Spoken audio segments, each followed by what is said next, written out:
दोस्तों, स्वागत है आपका in this report and analysis में।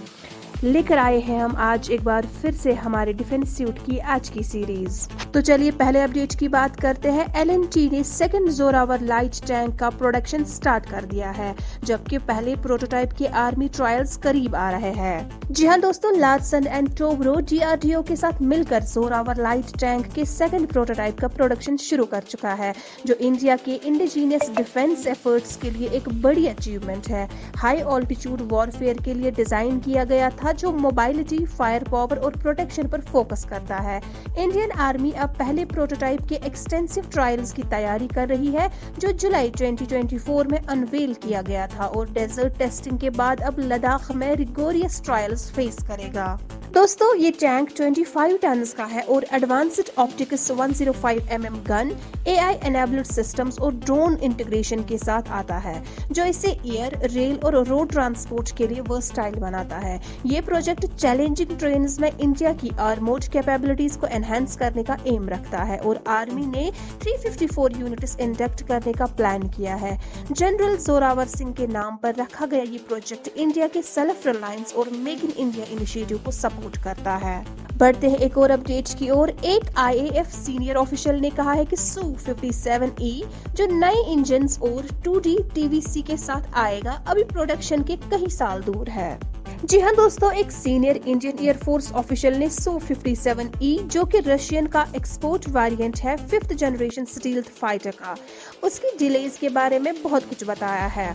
ऑफिशियल्स कहते हैं कि Su-57E प्रोडक्शन के लिए रेडी होने में अभी कम से कम 4 से 5 साल तक लगेंगे।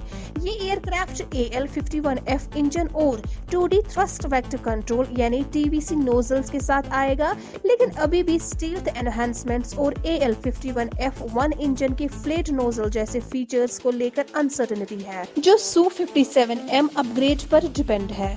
मजीद बोला गया, बेसलाइन Su-57 के लिमिटेड ऑर्डर 76 यूनिट्स के कारण Su-57M प्रोग्राम डिले हो सकता है या कैंसिल भी हो सकता है।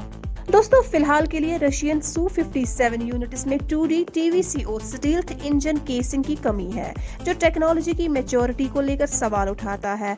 भले ही रशिया ने Su-57E को नए इंप्रूवमेंट्स के साथ शोकेस किया है, लेकिन अभी तक क्लियर नहीं हुआ है कि ये फीचर्स इंडिया को ऑफर किए जाएंगे या नहीं। इंडिया ने पहले FGFA ज्वाइंट प्रोग्राम छोड़ दिया था कॉस्ट और परफॉर्मेंस की कंसर्न्स की वजह से, और अब इंडिजीनियस M का प्रोग्राम या वेस्टर्न पार्टनरशिप्स पर फोकस कर सकता है। Su-57E की डेवलपमेंट डिलेज और फीचर्स की अनसर्टेनिटीज के कारण ये इंडिया के लिए विएबल ऑप्शन नहीं लगता, भले ही इसमें एडवांस्ड कैपेबिलिटीज क्यों न हो। दोस्तों, एक और अपडेट की बात करें तो ब्रह्मोस NG की टेस्टिंग लेट 2027 या अर्ली 2028 तक शुरू होने की उम्मीद है, जिसका गोल इंडियन एयरफोर्स फ्लीट के अंदर वर्सटाइल बनने का है। जी हाँ दोस्तों, next generation BrahMos NG missile, जो अभी डेवलपमेंट फेज में है, लेट 2027 या अर्ली 2028 तक अपने ट्रायल्स शुरू करेगा।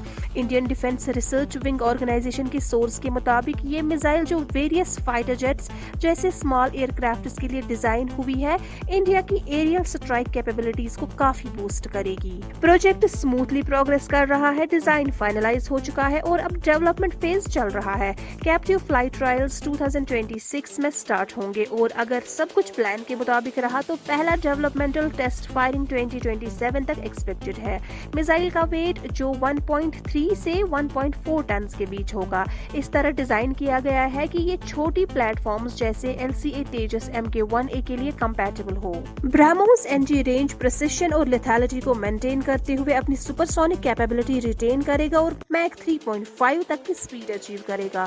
Su-30 MK-1 के साथ इंटीग्रेशन प्लानड है और कॉम्पैक्ट डिजाइन की वजह से ये छोटी एयरक्राफ्ट्स पर भी डिप्लॉय हो सकता है, जो ऑपरेशनल फ्लेक्सिबिलिटी को सिग्निफिकेंटली एनहांस करेगा। दोस्तों, आज की अपडेट्स में फिलहाल इतना ही। मिलते हैं अगली सीरीज में अगले कुछ नए अपडेट्स के साथ। हमारे साथ जुड़े रहने के लिए आपका धन्यवाद।